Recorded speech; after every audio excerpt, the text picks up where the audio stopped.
الحمد لله الذي لم يزل عالما قديرا سميعا بصيرا، والصلاة والسلام على من أرسله بالحق بشيرا ونذيرا وداعيا إلى الله بإذنه وسراجا منيرا، صلى الله عليه وسلم وعلى آله وأصحابه أجمعين.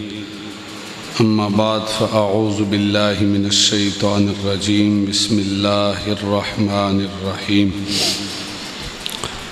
قل لا أسألكم عليه أجرا إلا المودة في القربى. صدق الله العظيم. قال الله تبارك وتعالى في القرآن المجيد والفرقان الحميد في شان حبيبه محبرا وآمرا: إن الله وملائكته يصلون على النبي يا أيها الذين آمنوا صلوا عليه وسلموا تسليما. الصلاة والسلام عليك يا سيدي يا رسول الله وعلى آلك وأصحابك يا حبيب الله. الصلاة والسلام عليك يا سيدي يا رسول الله وعلى آلك وأصحابك يا إمام الأنبياء والمرسلين. اللهم صل وسلم على رسولك الكريم وآله الطاهرين. رب اغفر وارحم وأنت خير الراحمين. اللهم صل وسلم على رسولك الكريم وآله الطاهرين. رب اغفر وارحم وأنت خير الراحمين. یہ دل بھی حسینی ہے، یہ جان بھی حسینی ہے، الحمد کے اپنا تو ایمان بھی حسینی ہے. رونق ہے مساجد میں شبیر کے صدقے سے، رونق ہے مساجد میں شبیر کے صدقے سے. منبر بھی حسینی ہے، آذان بھی حسینی ہے، اور جبریل جھلاتے ہیں جن بچوں کے جھولے کو، جبریل جھلاتے ہیں جن بچوں کے جھولے کو. لگتا ہے کہ آقا کا درباں بھی حسینی ہے. یہ دل بھی حسینی ہے، یہ جان بھی حسینی ہے، الحمد کے اپنا تو ایمان بھی حسینی ہے. آج کی اس بزم کے انعقاد پر میں تمام انتظامیہ کو، بالخصوص جناب قاری توقیر احمد اتاری صاحب کو مبارکباد پیش کرتا ہوں کہ اتنی محنت اور سٹرگل کے بعد ماشاءاللہ آج کی یہ بزم آپ لوگوں کی، ان کی آپ لوگوں کو دعوت اور آپ لوگوں کا اتنی تعداد میں یہاں جمع ہونا خالق کائناتی سے اپنی بارگاہ میں قبول و منظور فرمائے.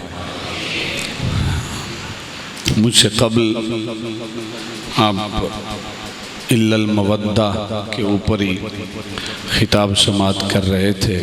مولانا احتشام الحق رضوی صاحب رحمۃ اللہ تعالی علیہ، آپ کی جو جھلک ہے وہ ماشاءاللہ نظر آ رہی تھی صاحبزادہ صاحب کے بیان میں. اللہ تعالیٰ آپ کو مزید استقامت عطا فرمائے، اللہ تعالیٰ علم و عمل میں مزید برکتیں عطا فرمائے. اسی آیت کو میں نے بھی اپنی گفتگو کا موضوع بنایا ہے، لیکن دو تین باتیں اس آیت کے حوالے سے میں انشاءاللہ کر کے پھر جو موضوع ہے حقیقت میں اصل میں میرا وہ ہے امام حسین رضی اللہ تعالیٰ عنہ، آپ کی سیرت کے حوالے سے کہ آپ کے اخلاق کیا تھے، آپ کی عبادت کیا تھی، ریاضت کیا تھی، آپ کا لوگوں سے رویہ کیا تھا، اپنوں سے رویہ کیا تھا، بیگانوں سے رویہ کیا تھا. انشاءاللہ اس حوالے سے میں گفتگو کروں گا۔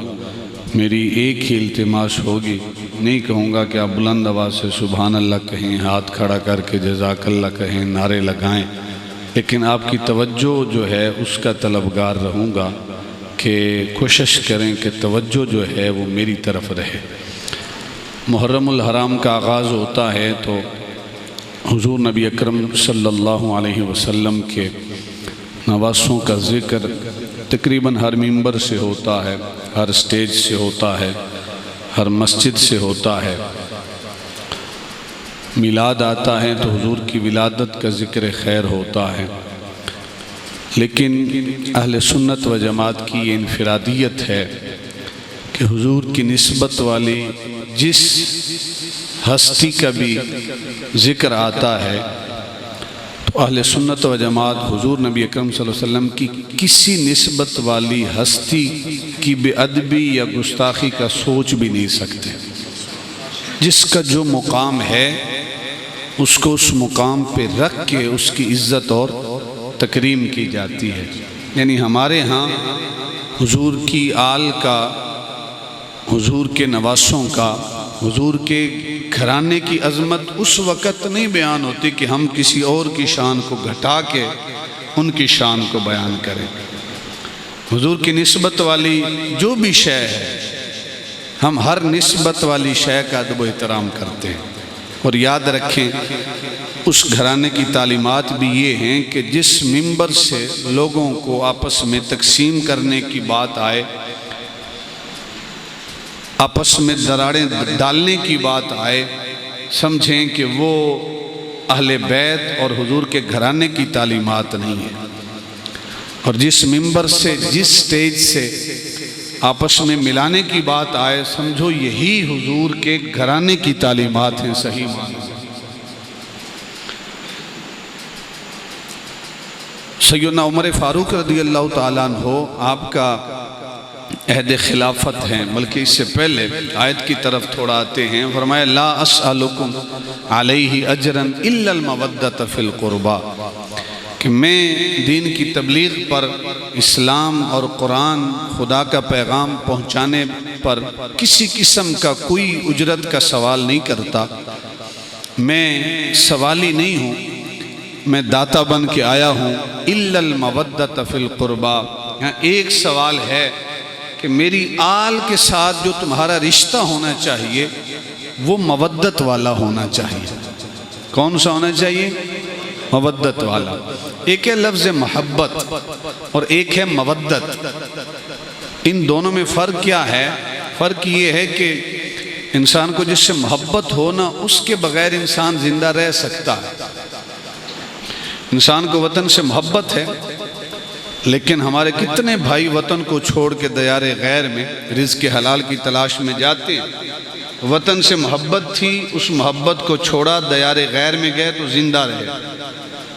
کس لیے گئے تھے وطن کو چھوڑ کے؟ پیسہ کمانے کے لیے۔ پیسے سے بھی محبت ہے، وہاں پیسے کماتا رہا، پیچھے سے فون آیا کہ آپ کا بیٹا بیمار ہے، تو فوراً کہا جتنے کمائے ہیں واپس بھیجوں تاکہ میرے بیٹے کا علاج ہو سکے۔ تو دوسری شے جس سے اسے محبت تھی وہ مال تھی، پھر اس نے مال کو بھی قربان کیا۔ کس کی خاطر؟ اپنی اولاد کی خاطر۔ کیوں؟ اس لیے کہ اولاد سے بھی محبت تھی۔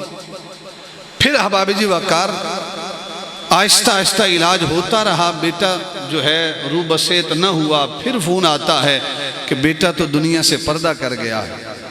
تو بیٹے کی محبت تھی، اس محبت کی خاطر اس نے دیار غیر کو چھوڑا اور کہا کہ میں جنازے میں شریک ہو جاؤں، اپنے بیٹے کا آخری دیدار کر لوں۔ وہ واپس آ گیا، یعنی پردیس کو بھی چھوڑا۔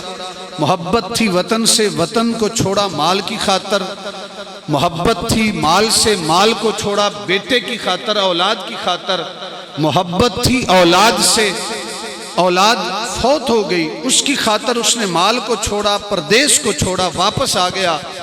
پھر جس بیٹے سے اسے محبت تھی اسے اپنے ہاتھوں سے قبر کے اندر دفنایا، اس کے اوپر مٹی ڈالی، لیکن محبت تھی، مودت کا رشتہ نہیں تھا۔ بیٹے کے فوت ہونے کے بعد بھی والد زندہ رہا، کیوں کہ محبت تھی، مودت نہیں تھی، اور جس کے ساتھ محبت ہوتی ہے اس کے بغیر انسان زندہ رہ سکتا ہے، اور جس کے ساتھ مودت کا رشتہ ہو اس کے بغیر انسان زندہ نہیں رہ سکتا۔ تو آسان سی مثال اگر پیش کروں کہ مچھلی کو پانی کے ساتھ محبت نہیں ہے، مودت ہے، مچھلی کو پانی سے نکالیں گے تو تڑپ تڑپ کے جان دے دے گی، مر جائے گی۔ انسان کو آکسیجن کے ساتھ محبت نہیں، مودت ہے۔ اگر ایک لمحے کے لیے اسے آکسیجن نہ ملے اس کی جان چلی جاتی ہے، یہ فوت ہو جاتا ہے۔ تو احباب وقار، اللہ کے محبوب نے محبت کا سوال نہیں کیا، اپنی آل کی خاطر مودت کا سوال کیا ہے کہ اے خالق کائنات نے فرمایا، اے میرے محبوب کے غلاموں، اگر ترازو کے ایک پلڑے میں وطن کی محبت رکھی جائے، ایک پلڑے میں مال رکھا جائے، ایک پلڑے میں تمہاری اولاد رکھی جائے، ایک پلڑے میں تمہاری جان رکھی جائے، اور دوسرے پلڑے میں میرے محبوب کی آل کی محبت رکھی جائے، آل کی مودت رکھی جائے، فرمایا وطن قربان کر دینا، جان قربان کر دینا، مال قربان کر دینا، اولاد قربان کر دینا، لیکن میرے محبوب کی آل کی چاہت کبھی قربان نہ کرنا۔ اس لیے کہ محبوب کی آل کے ساتھ جو رشتہ ہے وہ مودت والا ہے۔ اگر وہ رشتہ کمزور ہوا تو ایمان جاتا رہا۔ حضرت صاحب نے ایک جملہ بولا، شاید آپ نے سمجھا نہیں ہے، کہ حضور کی آل کی محبت، حضور کی آل کی جو محبت ہے وہ ایمان کا حصہ ہے، وہ ضروریات دین میں سے ہے۔ اگر حضور کی آل کی محبت نہیں ہے تو ہمارا ایمان کبھی کامل ہو سکتا نہیں ہے۔ پھر قرآن کے اندر سورہ روم ہے، آیت نمبر 21 ہے، پارہ نمبر بھی 21 ہے، خالق کائنات نے ارشاد فرمایا وَجَعَلَ بَيْنَكُمْ مَوَدَّةً وَرَحْمَةً۔ میاں اور بیوی کا جو تعلق ہے نا اس کا ذکر ہے کہ میاں اور بیوی کے درمیان لفظ مودت ذکر کیا کہ میاں اور بیوی اگر مودت کے ساتھ رہے نا، محبت نہیں، مودت کے ساتھ، محبت میں طلب ہوتی ہے۔ محب جو ہے محبوب سے طلبگار ہوتا ہے، یہ بھی چیز چاہیے، یہ بھی چیز چاہیے، یہ بھی چیز چاہیے، یہ بھی چاہیے، اور مودت میں طلب نہیں ہوتی، مودت میں صرف قربانی ہوتی ہے، قربانی ہوتی ہے۔ اس جملے کو سمجھیے گا کہ اگر بیوی سارا دن کچن کے اندر گزارے اور رات کو آ کے شکوے کرنا شروع کر دے خاوند کے سامنے، میں سارا دن کچن میں گزارتی ہوں، تیرے بچوں کی خاطر کھانا تیار کرتی ہوں، تو وہ گھرانے کبھی کامیاب نہیں ہوتے جہاں طلب ہوتی ہے، جہاں شکایتیں ہوتی ہیں۔ خالق کائنات نے مودت کا ذکر کیا، لفظ مودت، کہ طلب نہیں ہونی چاہیے۔ اگر بیوی سارا دن کچن کے اندر گزارتی ہے تو اسے اس بات کا احساس بھی ہونا چاہیے کہ میرے بچوں کی خاطر میرے سر کا تاج میرا شوہر سارا دن دھوپ کے اندر تگاری اٹھا کے محنت مزدوری کرتا ہے، وہ بھی میری خاطر کر رہا ہے۔ اگر اس بیوی کو احساس ہو کہ میرا خاوند میری خاطر دیہڑی کرتا ہے، مزدوری کرتا ہے، میں اس کی خاطر دن کچن میں گزار دوں تو کوئی فرق نہیں پڑتا۔ احباب وقار، اگر دونوں طرف سے مودت کا رشتہ ہونا پھر بات کبھی طلاق تک نہیں جاتی، پھر وہ رشتے پائیدار رہتے ہیں، مضبوط رہتے ہیں، مرتے دم تک مضبوط ہوتے ہیں۔ خالق کائنات نے بھی لفظ مودت ذکر کیا، إِلَّا الْمَوَدَّةَ فِي الْقُرْبَى، کہ یہاں طلب نہیں ہے، یہاں قربانی ہے۔ اشارہ کیا ہے کہ اگر حسنین کریمین تم ہر روز عرض کرتے ہو، حسنین کریمین کی بارگاہ میں درود و سلام کے نذرانے پیش کرتے ہو، اللہم صلی علی محمد وعلی آل محمد، درود و سلام کے نذرانے پیش کرتے ہو، فاتحہ خوانی کرتے ہو، لیکن ادھر سے کرم نہیں ہوتا، رات کو خام میں زیارت نہیں ہوتی، دیدار نہیں ہوتا، تو تم نے طلب والا نظریہ نہیں رکھنا کہ ادھر سے کرم ہوگا پھر محبت ہوگی۔ نہیں، فرمایا کرم ہوتا ہے یا نہیں ہوتا، تمہاری چاہت کے اندر کبھی کوئی کمی نہیں آنی چاہیے۔ اس لیے کہ طلب نہیں ہے، صرف قربانی ہے، تم نے صرف قربانی پیش کرنی ہے، اور قربانی جو پیش کرتا ہے پھر احباب وقار وہاں سے صلہ بھی ملتا ہے، مدین فتح ہوتا ہے، مال غنیمت اکٹھا ہو کے مسجد نبوی کے اندر ڈھیر لگتا ہے۔ جب ڈھیر لگتا ہے تو امیر المومنین جناب سیدنا عمر فاروق رضی اللہ تعالیٰ عنہ آپ تقسیم کرتے ہیں۔ سب سے پہلی جو ہستی تشریف لائی سیدنا امام حسن رضی اللہ تعالیٰ عنہ، امیر المومنین نے حکم ارشاد فرمایا 1000 درہم انہیں عطا فرمائے جائیں۔ کتنے؟ 1000 درہم انہیں عطا فرمائے جائیں۔ 1000 درہم ملے۔ اب کچھ جملے میں اشارتاً کہوں گا، جو جاگ رہے ہیں انہیں سمجھ آئے گی، جو سو رہے ہیں انہیں سمجھ نہیں آئے گی۔ امام حسن 1000 درہم لے کے سائیڈ پہ ہوئے، امام حسین رضی اللہ تعالیٰ عنہ تشریف لائے۔ امیر المومنین نے پھر حکم ارشاد فرمایا 1000 درہم امام حسین کو پیش کیے جائیں۔ 1000 درہم امام حسین کو پیش کیے گئے، 1000 امام حسن کو، 1000 امام حسین رضی اللہ تعالیٰ عنہما کو۔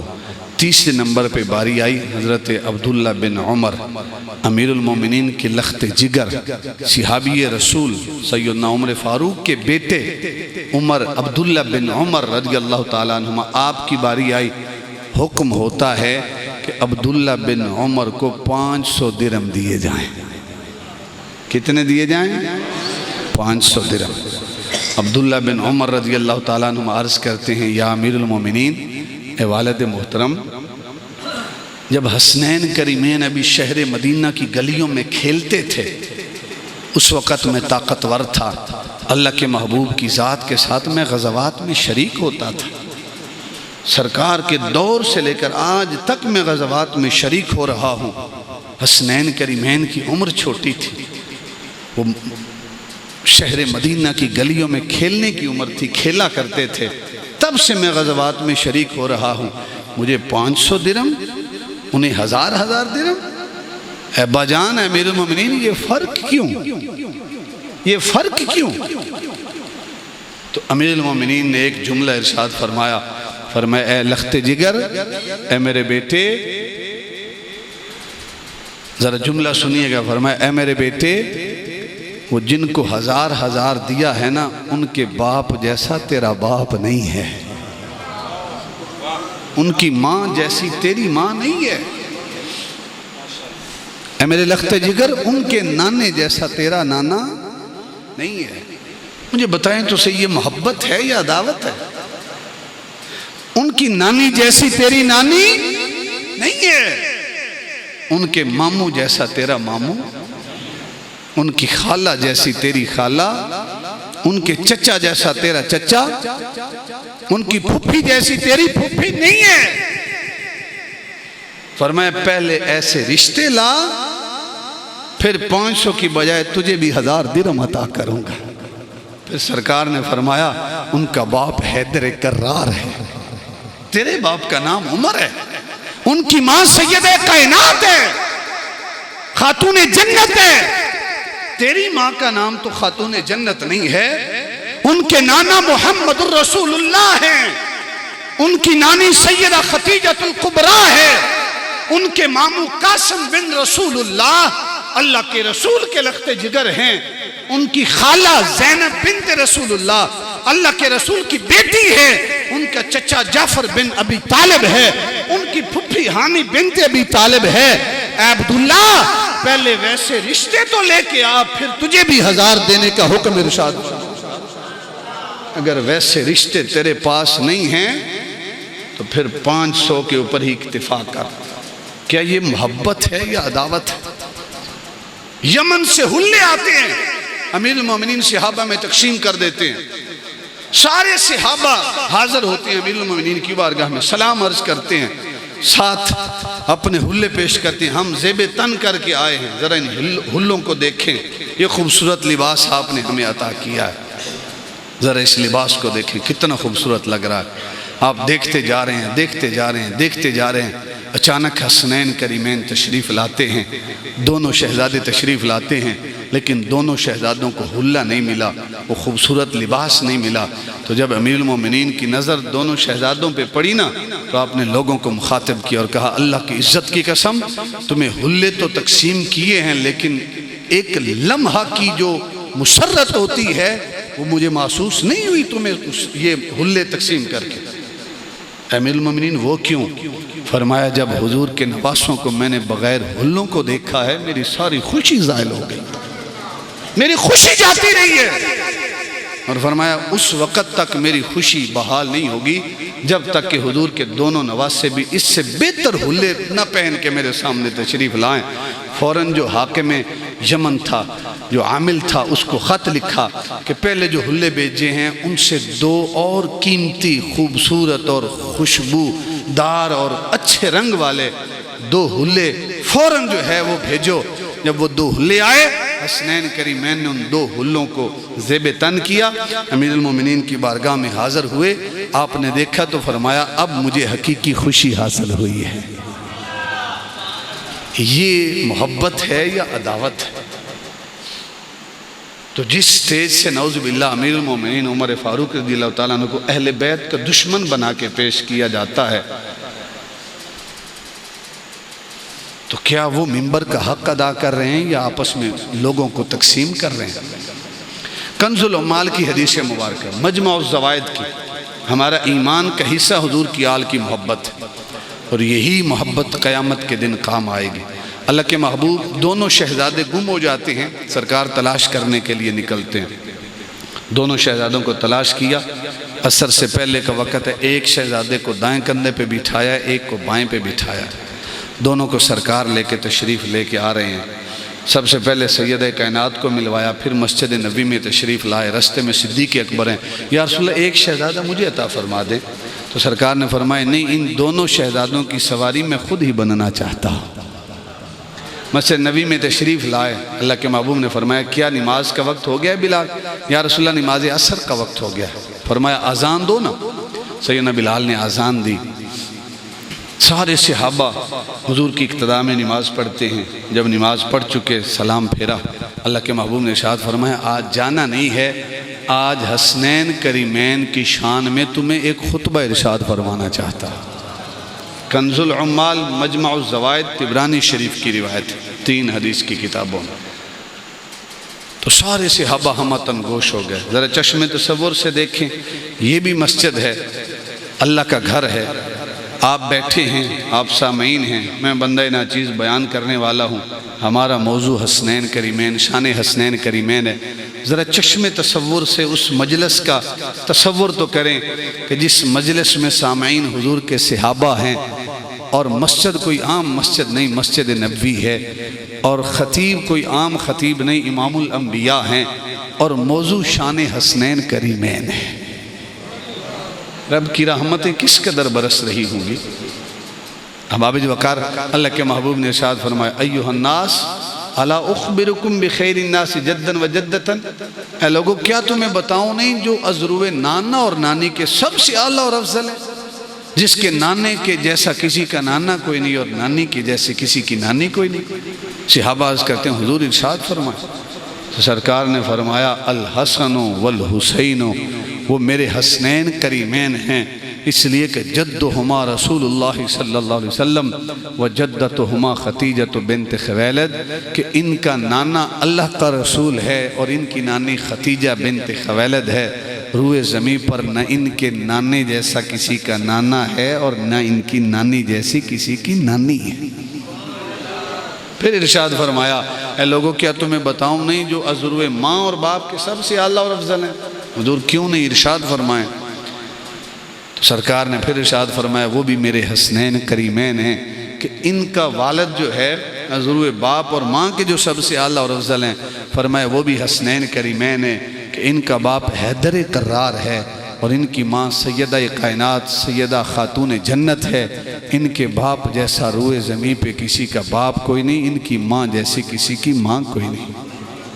پھر ارشاد فرمایا اے میرے غلاموں کیا تمہیں بتاؤں نہیں جو ازروے ماموں اور خالہ کے، ازروے پھپھی اور چچا کے سب سے اعلیٰ اور افضل ہیں؟ یا رسول اللہ ارشاد فرمائیں، فرمایا وہ بھی حسنین کریمین ہیں، کہ ان کا ماموں قاسم بن رسول اللہ ہے، ان کی خالہ زینب بنت رسول اللہ ہے، اور ان کا چچا جعفر بن ابی طالب ہے، ان کی پھپھی ہانی بنت ابی طالب ہے۔ ان رشتوں والا اس وقت روئے زمین پر اور کوئی بھی نہیں ہے سوائے حسنین کریمین کے۔ اور آگے سرکار نے ریزن بیان کیا، وجہ بیان کی کیوں یہ ہر رشتے کے حوالے سے سب سے اعلیٰ اور افضل ہیں. فرمایا جدہما فی الجنہ، ان کا نانا بھی جنتی ہے، اور صرف جنتی نہیں ہے، جنت کا مالک ہے، جسے چاہے جنت عطا کر دے. ابو بکر فی الجنہ، عمر فی الجنہ، عثمان فی الجنہ، علی فی الجنہ، عشرہ مبشرہ فی الجنہ، جسے چاہے اللہ کا نبی جنت عطا کر دے. فرمایا جدتہما فی الجنہ، ان کی نانی بھی جنتی ہے، وابوہما فی الجنہ، ان کا باپ بھی جنتی ہے، وامہما فی الجنہ، ان کی ماں بھی جنتی ہے، اور جنتی نہیں صرف جنتی عورتوں کی سردار ہے. وخالاتہما فی الجنہ، ان کی خالائیں بھی جنتی ہیں، ان کا ماموں بھی جنتی ہے. وعمہما فی الجنہ، ان کا چچا بھی جنتی ہے، ان کی پھپھی بھی جنتی ہے. وہما فی الجنہ، اور یہ دونوں بھی جنتی ہیں. اور صرف جنتی نہیں ہیں، جنتی جوانوں کے سردار ہیں. اچھا یہاں تک صرف جو خون کے رشتے تھے ان کا ذکر ہے، سارے اکثریت خاموش رہی. لیکن اس سے جو اگلا جملہ اللہ کے محبوب نے ارشاد فرمایا، بڑا ایمان افروز جملہ ہے. اگر اس ایک جملے کو آپ نے سمجھ لیا تو میں سمجھوں گا کہ آپ نے گفتگو سننے کا حق ادا کر دیا. اللہ کے محبوب نے ارشاد فرمایا جدہما فی الجنہ، ان کا نانا جنتی، وجدتہما فی الجنہ، ان کی نانی جنتی، وابوہما فی الجنہ، ان کا باپ جنتی، وامہما فی الجنہ، ان کی ماں جنتی، ان کی خالائیں جنتی، ان کا ماموں جنتی، ان کا چچا جنتی، ان کی پھپھی جنتی. وہما فی الجنہ، اور یہ دونوں بھی جنتی ہیں. اور اگلے جملے کے اندر تیرا بھی ذکر ہے، میرا بھی ذکر ہے. فرمایا ومن احبہما فی الجنہ، اور جو میرے شہزادوں سے محبت کرے گا وہ بھی جنتی ہے. جو ان دونوں سے محبت کرے گا وہ بھی جنتی ہے. تو اس گھرانے کی محبت ہمارے ایمان کا حصہ ہے. لیکن فرمایا کہ من مات علی حب آل محمد مات شہیدہ، جو حضور کی آل کی محبت لے کے گیا وہ شہید ہے. لیکن آل کی محبت کہتے کسے ہیں؟ یہ خاص بات ہے کہ محبت کہتے کسے ہیں. علامہ نواز صاحب سے میں کہوں کہ مجھے بڑی محبت ہے، لق صاحب سے مجھے بڑی محبت ہے. لق صاحب کہیں کہ مجھے کھانا کھلا دیں، میں کہوں یار محبت تو ہے لیکن 2000 روپیہ میں نہیں آپ کے اوپر لگا سکتا، کھانا نہیں کھلا سکتا. کہیں گے پھر محبت کس بات کی. غلام نبی اتاری صاحب ہیں، ہمارے استاد ہیں، ڈائریکٹلی پڑھا تو نہیں لیکن ہمارے دور میں استاد تھے تو ہمارے بھی استاد ہیں. یہ حکم ارشاد فرمائیں کہ آپ نے آنا ہے جی بیان کے لیے. میں کہوں حضور آپ سے محبت تو بڑی ہے لیکن آ نہیں سکتا، تو کیا آپ اسے محبت کہیں گے؟ ذل حسنین صاحب حکم فرمائے، میں کہوں کہ حضور آپ سے بڑی محبت ہے لیکن آپ حکم کرتے ہیں تو وہ مجھے قبول نہیں ہے، تو کیا آپ اسے محبت کہیں گے؟ تو محبت کس شے کا نام ہے یہ بھی تو ہمیں سمجھنا چاہیے. کیا صرف حسینیت زندہ باد کا نعرہ لگانا یہی محبت ہے کہ جو ہی محرم آ جائے ہم اپنی مسجد کے اندر ایک محفل کریں، اس کے بعد گھر میں سارا سال نماز سے ہمیں سروکار نہ ہو، شراب سے ہمیں محبت ہو، اور برادری ساری جو ہے وہ باطل کے ساتھ کھڑی ہو، ہم بھی کہیں کہ برادری کے ساتھ ہیں بھائی، اور کہیں کہ ہمیں حسین سے محبت ہے، حسینیت سے محبت ہے. تو کیا اس چیز کا نام محبت ہے؟ اگر کوئی مجھ سے پوچھے تو میں کہوں گا کہ محبت اس شے کا نام نہیں ہے. محبت کس شے کا نام ہے؟ کہ محب جس محبوب کے ساتھ محبت کر رہا ہے، اگر محبوب کے کردار کی جھلک محب کے کردار میں نظر آ رہی ہے تو یہ سب سے بڑی محبت کی دلیل ہے. اگر کردار کی جھلک نظر آ رہی ہے، اور اگر کردار کی جھلک نہیں ہے تو پھر محبت نہیں. امام حسین رضی اللہ تعالیٰ عنہ سفر پہ جا رہے ہیں، کچھ فقیر لوگ بیٹھے ہیں، غلام لوگ بیٹھے ہیں، کپڑے پھٹے ہوئے ہیں، فرش زمین کے اوپر بیٹھ کے کھانا تناول فرما رہے ہیں. کھانا کیا ہے؟ روٹی کے کچھ ٹکڑے ہیں. ایک شخص اٹھا، امام حسین رضی اللہ تعالیٰ عنہ کو دیکھا، فوراً دوڑ کے گئے اور کہا حضور آئیں ہمارے ساتھ مل کے کھانا تناول فرمائیں. ہمارے ساتھ مل کے کھانا تناول فرمائیں۔ یہ وہ فقیر لوگ ہیں جو خشک روٹی کھا رہے ہیں۔ احادیث کے اندر یہ آتا ہے کہ مسلمان کے اوپر جو 6 حق ہیں، ان کے اندر ایک حق یہ بھی ہے کہ مسلمان دعوت دے تو اس دعوت کو قبول کرے۔ آج کے وقت کا، آج کے زمانے کا پیر ہے، کوئی فرانس سے آیا ہے، وہ دعوت دیتا ہے تو پیر صاحب اس کی دعوت کو تو قبول کرتے ہیں۔ جو سر پہ تگاری اٹھا کے دہاڑی کرتا ہے، اس کی دعوت قبول کرنے کے لیے پیر صاحب کے پاس ٹائم نہیں ہے۔ امام حسین سے بڑا پیر اور کون ہے زمانے میں؟ ان غریبوں نے دعوت دی، حضور آئیں، کھانا تناول فرمائیں۔ میرے امام نے نہیں فرمایا کہ آپ کا سٹیٹس لو ہے، میرا سٹیٹس ہائی ہے، میں آپ لوگوں کے ساتھ زمین پہ نہیں بیٹھ سکتا۔ نہیں، فرمایا دعوت مسلمان کا حق ہے، آپ لوگوں نے دعوت دی ہے، میں آپ لوگوں کی دعوت کو قبول کرتا۔ اور وہ خشک ٹکڑے جو کھا رہے تھے، میرے امام فرش زمین پہ بیٹھ کے ان کے ساتھ خشک ٹکڑے کھانے لگے، ان کے ساتھ بیٹھ کے کھانا تناول فرماتے رہے۔ جب کھا چکے تو پھر فرمایا امام نے کہ بھئی تم نے مجھے دعوت دی تھی، میں نے تمہاری دعوت کو قبول کیا، اب میں تمہیں دعوت دے رہا ہوں، تم لوگ بھی میری دعوت کو قبول کرو۔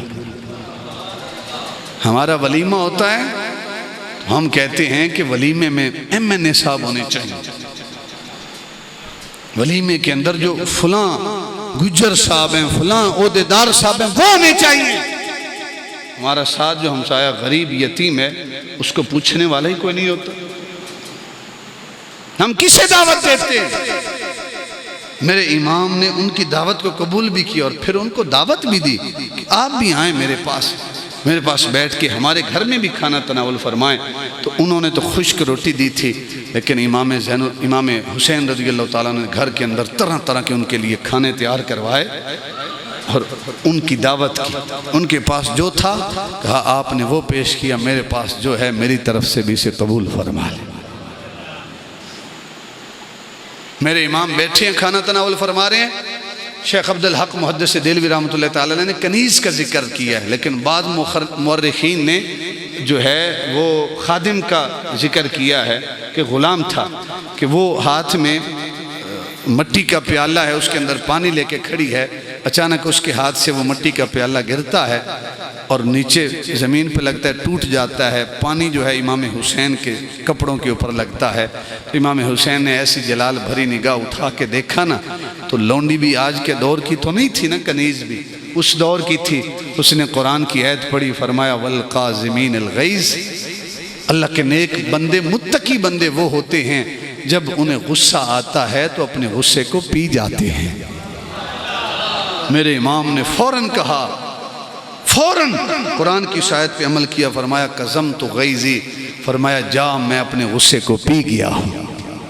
اس نے اسی آیت کا اگلا حصہ پڑھا، فرمایا والعافین عن الناس، کہ صرف غصے کو پیتے نہیں ہیں، لوگوں کو معاف بھی کر دیتے ہیں۔ میرے امام نے فرمایا عفوت عنک، جا میں نے تجھے معاف بھی کر دیا ہے۔ اس نے پھر اگلا حصہ پڑھا، فرمایا واللہ یحب المحسنین، پرہیزگار وہ ہوتے ہیں کہ غصے کو پی جاتے ہیں، لوگوں کو معاف کرتے ہیں۔ اور ساتھ فرمایا اللہ احسان کرنے والوں کو پسند کرتا ہے۔ کہا پہلے غصے کو پی گیا، پھر تجھے معاف کر دیا، اب اگر احسان کا مطالبہ کرتی ہے، آج تک تو میری خادمہ تھی، میری لونڈی تھی، میری کنیز تھی، جا تیرے اوپر احسان کر رہا ہوں، جا آج کے بعد میری طرف سے تو آزاد ہے، میں نے تجھے آزاد کر دیا۔ کیا ایسا کردار ہے آج میرے کردار کے اندر؟ آج میرے نوکر سے غلطی ہو جائے، میرا دل ہے اتنا، میں کہوں کوئی بات نہیں یار، میں اپنے غصے کو پی گیا ہوں۔ اگر نوکر سے غلطی ہو جائے، میں کہوں دھوپ کے اندر کھڑا ہو جا اور نعرہ میری زبان پہ ہو حسینیت زندہ باد کا، یہ کیسی حسینیت زندہ باد ہے؟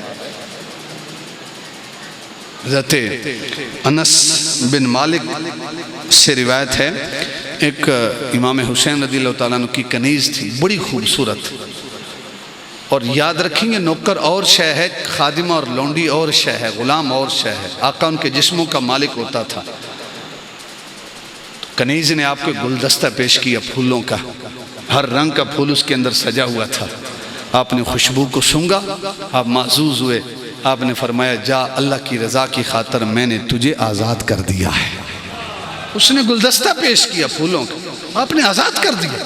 انس بن مالک کہتے ہیں حضور ایک گلدستہ پھول کے اوپر اتنی خوبصورت کنیز کو آزاد کر دیا، اتنی قیمتی کنیز اور خادمہ کو آزاد کر دیا۔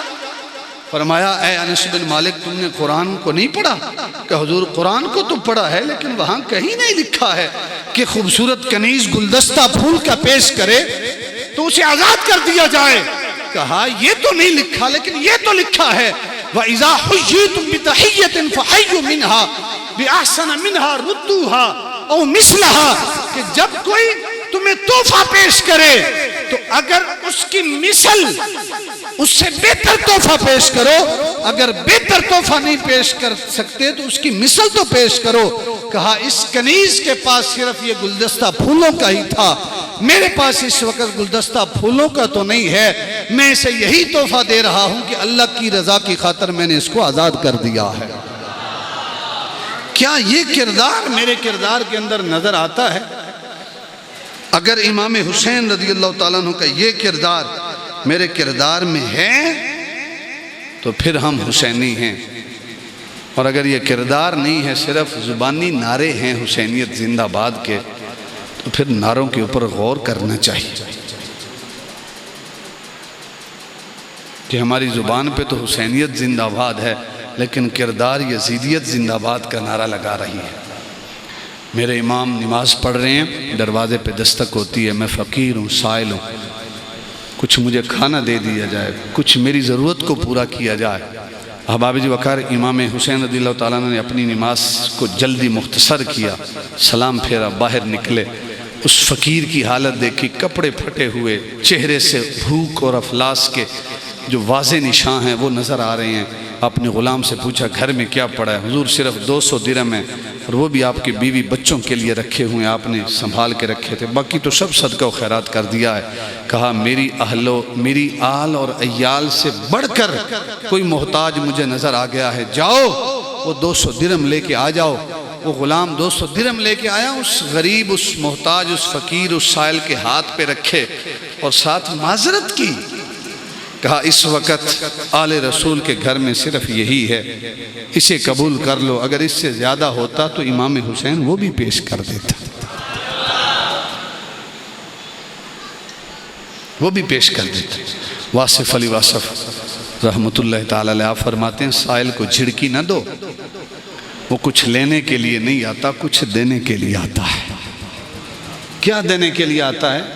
تمہیں سخاوت دینے کے لیے آتا ہے، اس بات کا احساس دلانے کے لیے آتا ہے کہ میں تیری دہلیز پہ آ کے دست سوال دراز کر رہا ہوں، وہ جو علی کل شیء قدیر ہے وہی میرا خالق بھی ہے، تیرا بھی ہے، جس نے مجھے ہاتھ پھیلانے پر مجبور کیا ہے وہ تجھے بھی مجبور کر سکتا ہے۔ آپ فرماتے ہیں کچھ دینے کے لیے آتا ہے، تو سائل کچھ دیتا ہے۔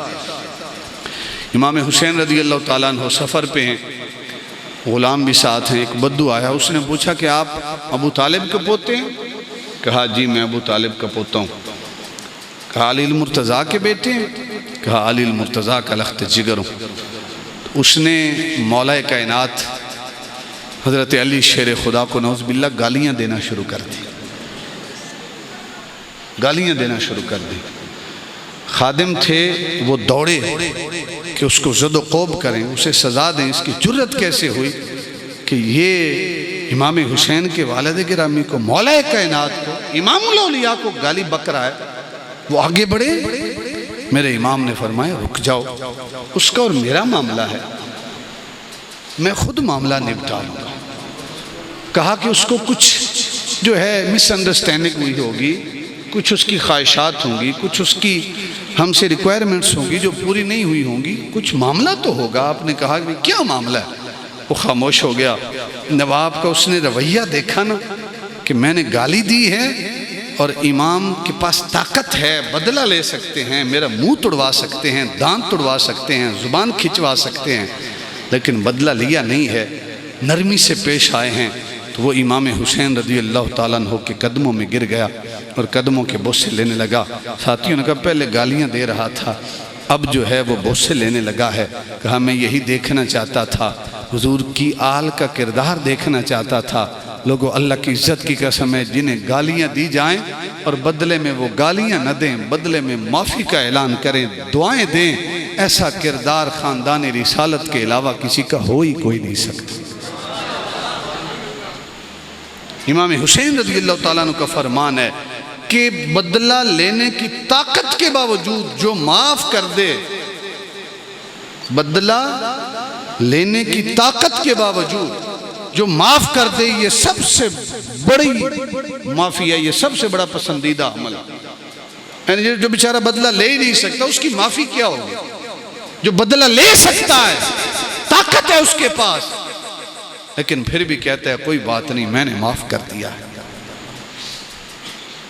تو احباب وقار یہ ہے حسینی کردار. کیا ہم بدلہ جو ہے اس کی طاقت رکھتے ہوئے بھی معاف کرتے ہیں یا بدلے کی تاڑ میں رہتے ہیں؟ ایسا اس نے مجھے کہا تھا, میں کمزور تھا. پنجابی میں کہتے ہیں نا, ایک واری آیا نا میری ہانیوں تھلے میں دساں گا. ہم بدلے کی تاڑ میں ہوتے ہیں, کب مجھے موقع ملے میں اس سے بدلہ لوں, اور گھر جا کر اپنے جو ہے بھائیوں کے اندر, رشتہ داروں کے اندر کہتے ہیں میں نے ایسی ایسی سنائی ہے نا, تو سوچتا رہے گا. لیکن یہ کردار امام حسین رضی اللہ تعالیٰ عنہ کا کردار نہیں ہے. امام کا کردار کیا ہے؟ محمد بن الحنفیہ امام کے بھائی ہیں, والد کی طرف سے سگے. تو ایک مرتبہ بس میں ناچاکی ہو گئی, ناراضگی ہو گئی, تو امام حسین ناراض ہو کے چلے گئے. جو ساتھی بیٹھے ہوئے تھے نا محمد بن حنفیہ کے پاس, انہوں نے کہا اب امام حسین کبھی زندگی میں آپ سے کلام نہیں کریں گے. محمد بن حنفیہ رضی اللہ تعالیٰ عنہ فرماتے ہیں کہ نہیں, میرے بھائی ایسے نہیں ہیں, وہ کلام کریں گے میرے ساتھ. تو کیا کیا؟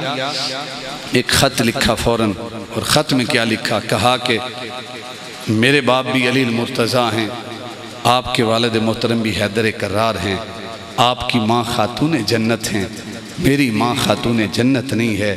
اگر دنیا کی ساری دولت مجھے مل جائے, وہ فضیلت وہ رتبہ جو ماں کی طرف سے آپ کو ملا ہے کبھی بھی مجھے مل نہیں سکتا. یہاں پر فضیلت تجھے حاصل ہے. تو اللہ کے نبی کا فرمان بھی ہے کہ جو ناراضگی کے بعد صلح میں پہل کرتا ہے نا, صلح میں جو پہل کرتا ہے, جو پہلے ہاتھ بڑھاتا ہے ناراضگیاں ختم کر کے, کوئی بات نہیں یار میں سینے سے لگاتا ہوں, آپ کی غلطی سے لیکن میں سینے سے لگاتا ہوں, جو ہاتھ پہلے بڑھاتا ہے, کہ اللہ کے نبی کا فرمان ہے قیامت کے دن جنت میں بھی وہ پہلے جائے گا. کہا ہے میرے پیارے بھائی, چونکہ فضیلت آپ کی زیادہ ہے تو میں نہیں چاہتا کہ صلح میں پہل میں کروں, قیامت کے دن جنت میں آپ سے پہلے میں جاؤں. چونکہ ماں کی طرف سے فضیلت آپ کی زیادہ ہے, لہٰذا کوشش کریں تشریف لے آئیں, صلح میں بھی پہل آپ کریں تاکہ بروز قیامت جنت میں بھی آپ مجھ سے پہلے تشریف لے کے جائیں. اب ابو بکر خط جو ہی پہنچا, امام حسین نے خط کو پڑھا تو چہرے پر مسکراہٹ کے آثار ہیں, اور ہنستے مسکراتے ہوئے فوراً امام حسین چل پڑے اور آ کر محمد بن حنفیہ اپنے بھائی کو سینے کے ساتھ لگا لیا. احباب وقار کیا ہم بھی صلح میں پہل کرتے ہیں؟ اگر کرتے ہیں تو حسینیت زندہ آباد کا نعرہ لگانا آپ کے لیے جائز ہے. اور اگر ہم کہیں اس نے یوں کیا تھا میں کیوں جاؤں, اس نے یہ کیا تھا میں کیوں پہل کروں, اس نے یہ کیا تھا میں کیوں کروں, تو پھر احباب وقار حسینیت زندہ آباد کا نعرہ لگانے سے پہلے سوچنا چاہیے. میرے امام کو جن چیزوں سے محبت ہے, اگر ان چیزوں سے آج ہمیں محبت ہے, جن چیزوں سے امام حسین کو نفرت تھی, اگر ان چیزوں سے آج ہمیں بھی نفرت ہے تو یقین کریں ہم حسینی ہیں. اور اگر زبان پہ ہے حسینیت زندہ آباد اور نماز سے ہمیں سروکار نہیں, سجدے ہمارے قضا ہوتے ہیں, شراب سے ہمیں محبت ہے, چغل خوری ہم کرتے ہیں, فساد اور دنگا ہم کرتے ہیں, حسد ہمارے اندر ہے, بغض ہمارے اندر ہے, تو پھر ان نعروں کا, خالی نعروں کا کیا فائدہ؟ نعرے تب کام دیں گے جب کردار بھی حسینی کردار ہوگا. ابن کثیر نے لکھا کہ یترک الصلاۃ احیانا, یزید کبھی کبھی نماز چھوڑتا تھا, اکثر پڑھتا تھا, اور ہم کبھی کبھی پڑھتے ہیں, اکثر چھوڑتے ہیں۔ تو کیا ہمارا کردار یزید سے بھی گیا گزرا؟ اگر ابھی میں پوچھنا تو کیرت تاری صاحب سے کہ فجر کی نماز میں یہاں کتنی تعداد ہوتی ہے، صرف اس مسجد کی نہیں، ہر مسجد کی بات کریں تو کتنی تعداد ہوتی ہے؟ میرے امام نے ایک رات کی مہلت مانگی تھی، کس لیے؟ کہ رات کی تاریکی میں ہم بھاگ جائیں؟ نہیں، کہ زندگی کی آخری رات ہے، اپنے رب کو منا لیں۔ ساری رات امام کے خیموں سے قرآن کی تلاوت کی آواز آتی تھی۔ تو اگر ہمارے گھروں سے بھی قرآن کی تلاوت کی آواز آ رہی ہے تو ہم حسینی ہیں۔ میرے امام نے اپنا آخری سجدہ بھی میدان کربلا میں قضا نہیں کیا۔ تیروں کی بارش ہے، تلواروں کی بارش ہے، ہلکا سا زخم لگاؤ نا تو انسان جو ہے وہ سمت کا تعین نہیں کر سکتا، پھر 33 زخم تلوار کے ہوں، 33 زخم نیزوں کے ہوں، برچھیوں کے زخم ہوں، پھر انسان کیسے سمت کا تعین کر سکتا ہے؟ لیکن اس کیفیت میں بھی امام حسین جب گھوڑے کی زین سے فرش زمین پہ آ رہے تھے نا، روایت میں ہے تو کہ نڈھال ہو کے بے ہوش ہو کے زمین پہ گر رہے ہیں۔ عاشق کہتے ہیں ایسے نہ کہو کہ زمین پہ گر رہے ہیں، بلکہ یوں کہو کہ میرے امام میں حسین کی نماز کا وقت ہو گیا ہے، اپنا آخری سجدہ ادا کرنے کے لیے فرش زمین پہ آ رہے ہیں، اور کعبے کی سمت کا تعین کرنا چاہتے تھے کہ کہیں ایسا نہ ہو آخری سجدہ کعبے کی سمت سے کہیں متضاد نہ ہو جائے، تو آپ سمت ڈائریکشن اس کو دیکھ رہے تھے۔ آواز آتی ہے اے میرے حسین آج یہ نہ دیکھ کہ کعبہ کدھر ہے، اے میرے حسین آج تو سجدہ کر، آج کعبہ دیکھے گا حسین کا سر انور کدھر ہے۔ ہمارے سجدے اللہ کی عزت کی قسم کعبے کی تلاش میں ہیں، لیکن میرے حسین کا سجدہ وہ سجدہ تھا کہ کعبہ اس سجدے کی تلاش میں تھا۔ جس طرح میرے امام نے سجدہ کیا، ایسا سجدہ آج تک کائنات میں کسی نے نہیں کیا۔ کیفیت کی بات کر رہا ہوں کہ جسم پہ تیروں کے نشان ہیں، تلواروں کے زخم ہیں، تیر پہ وسط ہیں جسم میں، لیکن میرے امام نے گردن کو مروڑا اور سر کربلا کی تپتی ہوئی ریت پہ رکھا اور کہا سبحان ربی الاعلیٰ، سبحان ربی الاعلیٰ۔ خالق کائنات نے فرشتوں سے فرمایا ہوگا فرشتوں ذرا کربلا کی زمین کی طرف دیکھو، جب میں نے اس انسان کو پیدا کیا تھا تم کہتے تھے ہم بڑے عابد ہیں، ہم بڑے ساجد ہیں، ہم سے بڑا ساجد کوئی نہیں، سجدے کرنے والا کوئی نہیں۔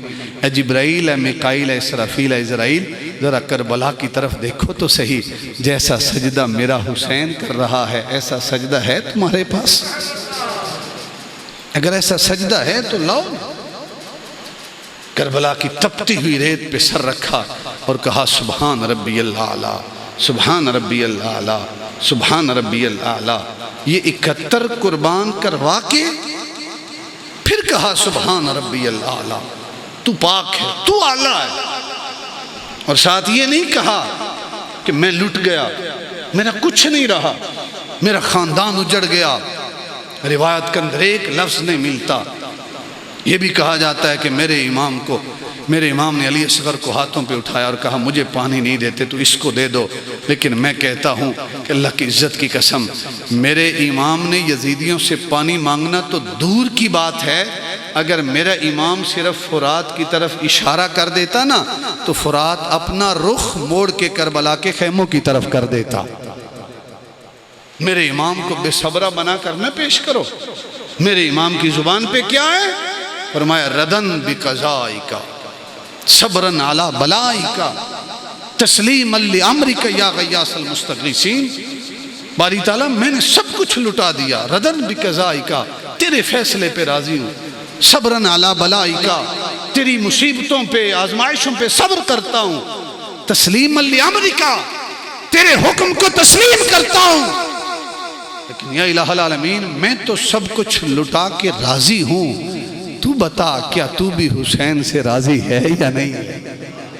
آواز آتی ہے یا ایتھا النفس المطمئنہ ارجعی الی ربک راضیۃ مردیہ، اے حسین اگر تو ہم سے راضی ہے تو جا، میں تجھ سے راضی ہوں۔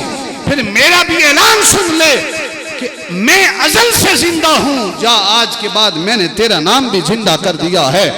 اے حسین آج کے بعد میرے لیے اذانیں ہوں گی، تیرے لیے درود و سلام ہوگا، جس طرح میرے لیے محفلیں سجے گی اسی طرح تیرے نام کی محفلیں بھی سجے گی، میرے لیے نمازیں ہوں گی، میرے لیے سجود ہوگا، تیرے لیے درود ہوگا۔ اے حسین میرے نام کے نعرے بھی لگیں گے، تیرے نام کے نعرے بھی لگیں گے۔ اے حسین جو میرے چاہنے والے ہوں گے وہ تیرے چاہنے والے ہوں گے، اے حسین جو میرے طالب ہوں گے وہ تیرے طالب ہوں گے، اے حسین جو میرے ہوں گے وہ تیرے ہوں گے، جو تیرے ہوں گے وہ میرے ہوں گے۔ کسی نے کیا خوب کہا کہ حسین تیرا، حسین میرا، حسین ان کا، حسین ان کا، حسین سب کا، حسین رب کا، وہ مصطفیٰ کا، وہ مرتضیٰ کا، وہ انبیاء کا، وہ اولیاء کا، وہ سمندروں کا، وہ خشکیوں کا، وہ صوفیوں کا، کلندروں کا۔ حسین گرنا شہید ہوتا تو گھر گھر، تو ہر گھر یزید ہوتا، نبی کی سنت عیاں نہ ہوتی، نبی کی سنت عیاں نہ ہوتی، نبی کی سنت عیاں نہ ہوتی، انسانیت کے چہرے پہ زنگ ہوتا، انسان کا کچھ اور ہی رنگ ہوتا۔ احباب جی وقار، آج اس حسینیت کے پیغام کو زندہ کریں۔ امام حسین نے جو مقصد کربلا دیا ہے میدان کربلا میں، اس کو زندہ کریں، اور وہ کیا ہے کہ کبھی بھی تمہارا سجدہ قضا نہیں ہونا چاہیے۔ اگر ہم سجدوں سے محروم ہیں تو پھر کیسے امام حسین سے محبت ہے؟ خالق کائنات صحیح معنوں میں ہمیں حسینی بننے کی توفیق عطا فرمائے۔ وآخر دعوانا ان الحمدللہ رب العالمین۔